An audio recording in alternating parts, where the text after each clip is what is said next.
Am I the idiot for going on a vacation with my wife's family instead of my own? Background: my family has always been well off, and by that, I mean like we would take family vacations 2 to 3 times per year. It's still like that now, but I've noticed a difference in how my family acts now that my 27 female wife, 24 female, and I are married. About 3 weeks ago, my dad booked a trip to Italy. Everyone was excited. The family group chat was lit up for days following the announcement. I called my dad and talked to him for a while, and eventually I thanked him for including my wife, who'd always felt left out. There was a slight pause, and he told me that he booked the rest of the available seats on that particular flight, and there was only enough for him, my mother, grandparents, my sister plus her husband, and me. He booked it without even taking my wife into consideration. Now I know that a lot of people would think that it was just a mistake, but I don't think so given the fact that my wife has been excluded in other ways before. And if it were a mistake, he'd do everything he could to change it before even announcing the vacation. My heart sank. I looked at my wife, who could tell something was off, and I told my dad to just give my seat to someone else because if she wasn't included, I wasn't going. In the past, I was able to include my wife myself, but I was tired of us being singled out. They never did that to my sister and her husband. They've always included them as a couple. But when it comes to my wife and I, we've always had to figure our own way into the mix as if we weren't to be taken seriously. I'm not doing that now, and I drew the hard line in the sand this time. This man had the audacity to say that her and I could book our own flight and just, meet them there. I simply said absolutely not, then hung up. Needless to say, my wife was in tears. She was upset, but she was glad that I was sticking by her. A couple of days went by and we decided to go on our own vacation to a much humbler location, large rental cabin, with her family, who are all downright amazing. Well, my family found out and they have not stopped blowing up my phone. My mom called me one night during all this and said that I was being unreasonable and that there's no way I couldn't just book a separate flight and instead book an entirely different vacation with her family. I explained to her that that wasn't the point. That the point was that they have excluded my wife from every family-related event ever since we got married, which always put me in the position to fix it. My mom basically called me crazy and that I was overthinking a simple mistake on my dad's part. For some reason, I'm starting to think that maybe I am overthinking it and that I should just talk with my dad to see if excluding my wife was intentional, which was another point my mom brought up. Am I the idiot? Edit. Wow, thank you so much for the overwhelming support. We went to bed and then woke up to almost 200 notifications. That's crazy. My wife and I sat down a couple of hours ago and had a discussion about what our next step should be. We've both agreed that we're going to have a family meeting with my family this Monday and confront them head on. We feel that this is the best way to handle this situation, and we honestly just need answers directly from them. As for the comments, a lot of you brought up gaslighting and how it causes rifts in families, so we're going to learn more about it to better protect ourselves. I made a vow to my wife when we got married that I'd put her first and make her my priority, and I'm sticking to it. Again, thank you so much for all of your support, and hopefully I can make an update post to fill you guys in on everything. Greatest wishes. Update. First off, thank you all for the positivity. It's been amazing seeing so much support. We didn't post an update yesterday since it was Valentine's Day, so we're posting it today. We had a family meeting at our house on Monday, and it was interesting. I started with reminding my dad what he did, how it matched up to all the other times, how it made her and I feel, and how his and my mom's reactions made us feel. I told him that my wife is my everything and what we do together. Our marriage is just as valid. You either want us in your life or you don't, and lately your actions have told us the latter. Then, I brought up gaslighting. We did some digging the previous night, watched videos and read articles to better understand it. I explained to them what it was, how they did it, and how it made us feel. My conclusion was my reasoning for planning the separate vacation with my wife's family. My sister started crying. She apologized for not saying anything and not paying attention. Her husband was upset as well. My sister said you have to book a different flight. Dad, to which I pointed out that it was too late. Our vacation was already booked and we couldn't bail on it. My sister said, well then we're not going to Italy, then. You two, mom and dad, can go, but we're not. I feel horrible now. Cue argument between parents and my sister. My wife and I sat there with our mouths hung open until my sister plus her husband got up and left. My suspicions were right. The reason why my wife and I were being treated unfairly was because of inheritance fears. Their explanation was that they didn't want inheritance getting into the wrong hands, so they wanted to dote on my sister plus her husband to ensure that it won't. Their actual words. That right there confirmed everything, because they basically said, yes, we treat your sister plus her husband better, and we're driving it home with the inheritance. It ended with my parents leaving angry, not at their actions, but the fact that they were getting called out. From this point on, we will be going low contact with my parents and maybe try to amend things between my sister plus her husband. We will not attend gatherings, events if both of us feel excluded. We will demand that we be treated just as seriously. We now know our boundaries and we will set them. It was a very heartbreaking experience and we were disgusted at the whole thing. We still are. Right now, we just have to take this time to move forward. I doubt we'll be able to make any more updates beyond this, but again, we wanted to thank you all for the advice, love, and support. We truly appreciate it. This was a throwaway, but I think I'm going to keep this account up but just not save the login info. Thank you so much and best wishes. Not the idiot. I don't even understand the inheritance thing.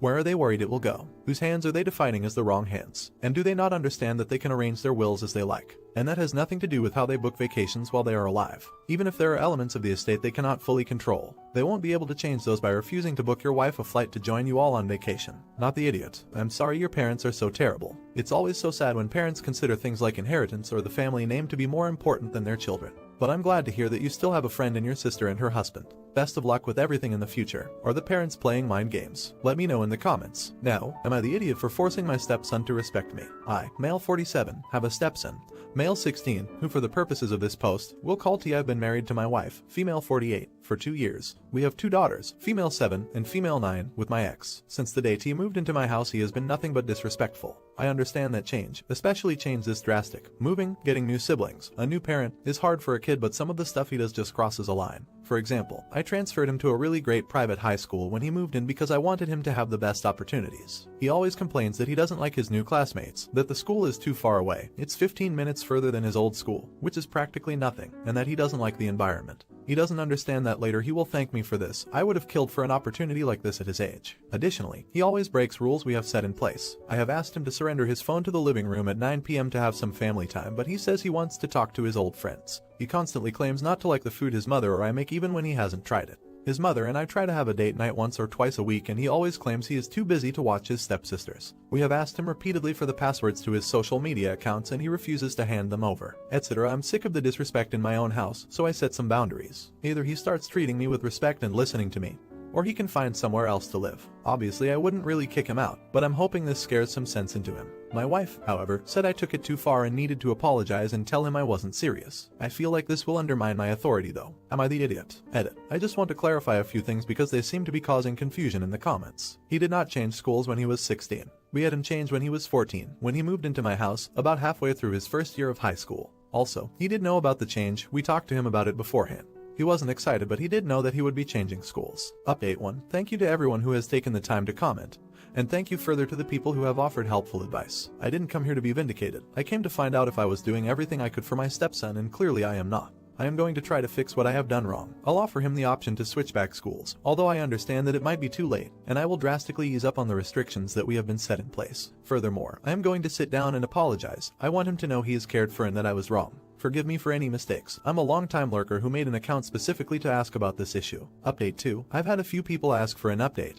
But first, I wanted to clear up one thing. Many people assumed that I took an underprivileged kid and put him in a school full of rich kids. That couldn't be further from the truth. Before we married, he and his mother were very well off. We both have really well-paying jobs. The only reason he was in a public school was because the schools in our area are really great. The only reason he switched to the private school is because it is a STEM school and I thought that would be beneficial to him. Now on to the update. After reading the comments telling me how horrible of a stepfather I was, I felt sick. This may seem unbelievable, but I was genuinely trying to do right by him and I was beside myself realizing that I did more harm than good. My stepson never knew his father, and I jumped at the chance to have that special father-son bond with him. I eased up on many of the restrictions I placed. He no longer has to surrender his phone, and while we still do have family time, it's about once a week instead of every night. He no longer has a bedtime, and while his mom follows him on his socials, I do not. I no longer demand these passwords for anything. The only time I have asked him to babysit is in the case of an emergency, but surprisingly, now that I've stopped, he's been offering to babysit every once in a while. As for the school issue, he is still at the school. We switched him too. We had many long talks about this very issue and he ultimately decided to finish out his high school career at the school because, while he missed his friends, he was able to recognize that this new school offered him the best opportunity to get into the college he really wants to attend.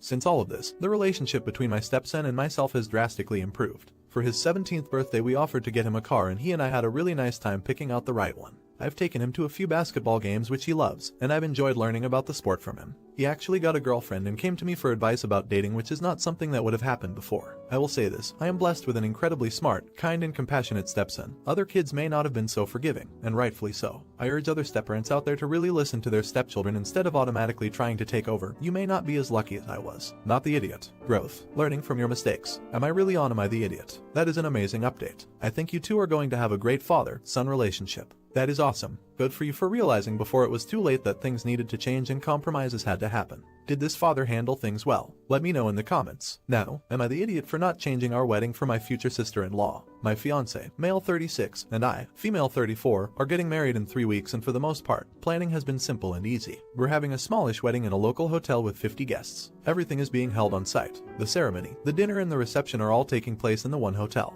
My fiance and I decided early on that we wanted the reception to be child-free. Children are welcome at the ceremony and the early dinner we're having, but not for the party afterwards. I, myself, have a 10-year-old son who will be there for the ceremony and meal but not the reception. The issue is with my fiance's sister, Lisa, 38, female. She has a daughter, Chloe, female 11, and has started insisting that Chloe be at the reception. Lisa is the only girl in a family of 5 children, and due to this, she has rarely been told no, even into adulthood. My fiance and I have been firm on the stance that no children would be allowed in the reception, and she is fully aware of the on-site childcare. We have booked a separate room in the hotel especially for this purpose. However, she is adamant that Chloe stay with her. If it was just me and my fiance, it wouldn't be too much of a big deal. We can handle her. However, she has begun hounding my future mother-in-law, whom I get on with really well, and has even begun messaging my mother on Facebook to try and get them to convince the two of us to let Chloe be at the reception. This is not okay with me or with my fiance. Neither one of our mothers are in the best of health and they don't need the stress. She either doesn't realize or doesn't care that if we allow her daughter to attend the reception, we have to allow all the children to attend, and we wanted to allow the parents to have a fun time in the evening.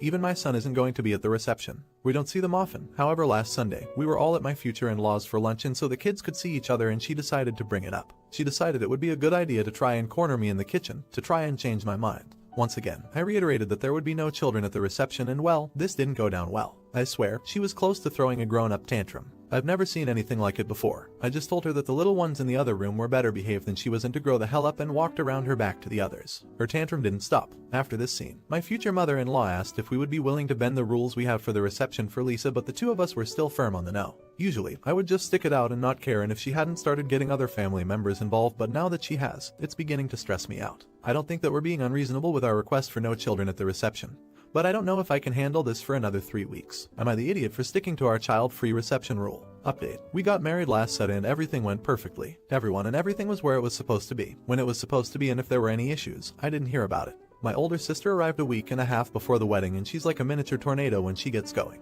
She firmly told me not to worry about Lisa and that she would deal with her. I had no doubt about that. Lisa brought up Chloe coming to the reception once again the day after I posted, and my husband. I love seeing that, and I told her that if she tried to bring Chloe in, both of them would be removed. We didn't hear anything more from Lisa following that instance. A few people wondered what Chloe thought about it, and she told us that she thinks adults are boring and she'd rather spend time with her cousins and other kids. So there's that. When my older brothers turned up a few days before the wedding, all of them were laughing about how my sister was doing her guard dog routine with Lisa and wasn't letting her anywhere near either of us or our mothers. My sister is tiny, 4'11" and petite, but a powerhouse behind it. It turned out that my sister was the one keeping her at bay, and you can bet she got a very large bottle of wine and thanks. For my husband and I, the day was as close to perfect as it could get. We only found out 2 days later that Lisa had tried to sneak Chloe into the reception and had been intercepted by all of my siblings. I have 6. Well before reaching the hall, and had been told that she could either send Chloe upstairs with the other kids or they could both leave the event completely, knowing it would make her look bad and she'd never hear the end of it from her family. Lisa sent Chloe upstairs and has been sulking since. There have been a few passive-aggressive Facebook posts which no one seems to care about, but that's about it.